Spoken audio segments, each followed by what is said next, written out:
Ever had someone so desperate for control that they tried to rewrite the law itself? That's exactly what happened when my HOA Karen demanded I remove my American flag because it clashed with the neighborhood's aesthetic. She didn't realize she was about to pick a fight she legally couldn't win. And the ending. Let's just say the law had my back. Before we get started, I've got a quick question for you. Drop a comment with your location and the time where you are. I'd love to see where in the world you're tuning in from. When I bought my home 3 years ago, I thought joining an HOA meant the grass would stay mowed, the neighborhood would stay clean, and people would be friendly. Yeah, I learned fast that HOA actually stands for Harass Our Association. At first, it was small stuff. A letter about my garbage can being 2 inches past the curb line, a warning about leaving my truck in the driveway overnight. Nothing major. But this story? This one takes the cake. It started on a crisp Monday morning in early May. I had just installed a new flagpole in my front yard. Nothing extravagant, just a solid 6-foot pole with an American flag my father, a retired Air Force veteran, had given me. It meant a lot to me. That flag wasn't just decoration, it was family. By the next morning, I woke up to a note taped to my door. Bold red ink, all caps. Remove unapproved structure immediately or face fines. Below it, in neat handwriting, this includes the flag and pole. Not HOA approved. No signature, but I didn't need one. The handwriting screamed Karen. Now, Karen wasn't just a board member. She was the board. She'd been there since the HOA was formed and treated every rule like gospel. I figured this had to be a mistake, so I called the HOA office. The lady on the phone sighed the moment I mentioned the flag. "Oh no. Did Karen leave you a note?" "Yeah," I said. "Something about unapproved structures." She hesitated. Technically, flagpoles are allowed as long as they don't exceed the height limit and display only the U.S. flag or military banners.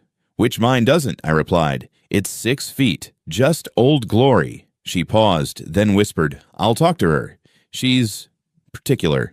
That was one way to put it. Later that afternoon, I stepped outside just in time to see Karen herself marching up my driveway with a clipboard. "Good afternoon," I said politely. She didn't respond, just stared at the flag flapping gently in the breeze like it had personally insulted her. She said, "This flagpole wasn't approved by the board." "It's a flag," I replied, trying not to laugh.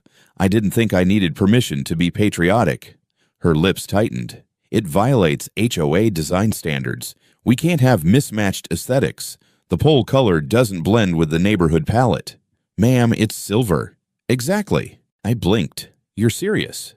"Completely. You have 48 hours to remove it before fines begin accumulating." Then she walked off, clipboard in hand, like she'd just served me an eviction notice. Now here's where my petty side woke up. Instead of taking it down, I decided to get informed. I spent that night researching HOA flag restrictions, local ordinances, and jackpot, the Freedom to Display the American Flag Act of 2005. That's right. It's a federal law that states a homeowners association may not adopt or enforce any policy or enter into any agreement that would restrict or prevent a member of the association from displaying the U.S. flag on residential property. In plain English, Karen didn't just break HOA rules, she broke federal law. I printed out the act, highlighted the important parts, and waited. 2 days later, she returned, camera in hand, taking pictures of my flag like she was collecting evidence for the FBI. I walked out, waved, and said cheerfully, "Morning, Karen. Want a copy of the law you're violating?" Her eyebrows shot up.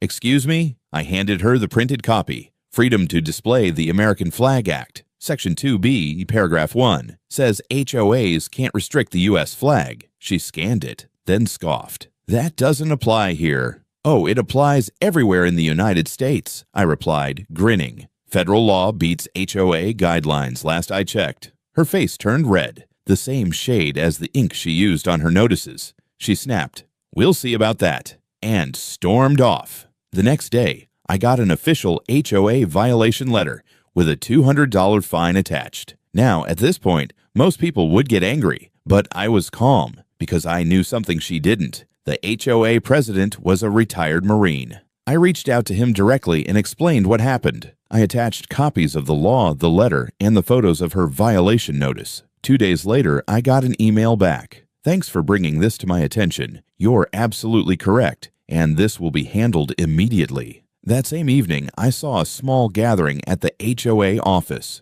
Through the window, I could see Karen waving her hands dramatically while the president calmly spoke to her. The next morning, I found another envelope taped to my door. This time, it was an apology. "Dear Mr. Thompson, the HOA board acknowledges that your flag and pole are fully compliant with both association policy and federal law. The violation notice and fine have been voided. We regret the misunderstanding." Below it, a single line written in pen. "Please refrain from personal attacks on board members."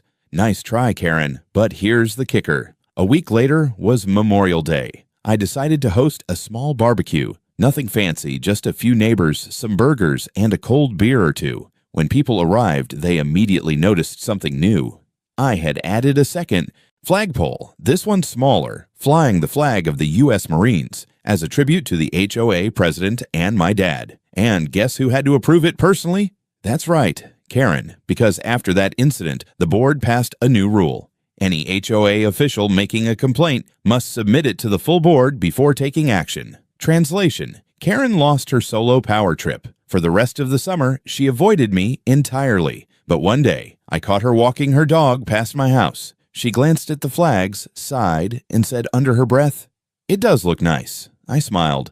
"Thanks, Karen, appreciate it." She muttered something like, "Don't push it," and walked away. Progress. A few weeks later, something unexpected happened. Karen's husband came by while I was trimming my lawn. He said, "Hey, just wanted to say, she didn't mean any harm. She just takes the rules too seriously sometimes." I nodded. "I get it. I just didn't like being treated like a criminal for flying a flag." He smiled. "You know, she actually bought a flag for our porch last week." I paused. "Seriously?" He nodded. "Yep. Said it looked nice after all." I'll be honest, that moment made all the frustration worth it. Now, every year on Memorial Day, our whole street lines up flags on their lawns. It started as a small gesture, but now it's become a tradition. The Flag Row, as the local paper called it. Even Karen participates. She even chairs the Patriotic Decoration Committee now. Irony at its finest. And every time she waves at me during setup, I can't help but think, sometimes the best way to win a fight is to let the facts and the flag do the talking. So if your HOA ever tries to overstep their power, don't lose your cool. Just know your rights and handle it with patience and proof. Because sometimes the smartest kind of revenge is just doing the right thing. Louder. And hey, if you enjoyed the story, hit that like button, subscribe for more real-life HOA tales. And remember, the law always flies higher than the clipboard.